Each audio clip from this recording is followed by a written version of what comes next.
More and more young adults are living with their parents longer, struggling to find a job, essentially just failing to launch or being in a state of arrested development.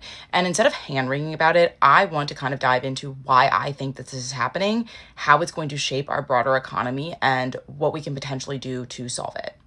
I write a newsletter about money psychology, and you cannot write about the economy or personal finance without taking into account social factors, the current culture, because all of these things interact and influence the way that we think about money and make financial decisions. And so I think if you see these trends about Gen Z, struggling to find a job or, not hitting these adult milestones that, maybe their parents were hitting at their age, we shouldn't just look at it as like, oh, this generation is failing at something, or, oh, it has to do with like the socialization of that generation. It's all of these things intersected together. The unemployment rate for Gen Z is around 11% right now, which is more than double the national rate of like 4.5%. According to the Federal Reserve, roughly 12% of 18 to 24-year-olds right now are considered like disconnected, which means they're not working, not looking for work. That is higher than any year between 1989 and 2009.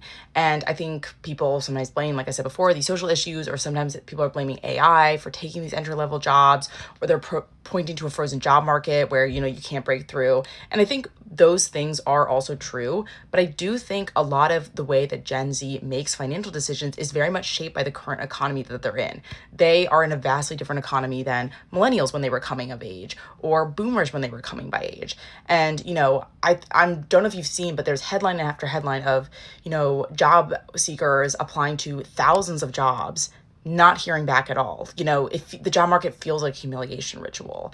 And, even when Gen Z can find work, they're facing a world where they're often not even getting trained properly for their jobs, so they end up struggling. And they're facing a world where the traditional formula doesn't work anymore. So they're in these 9 to 5s, and no matter how hard they work, they cannot get ahead.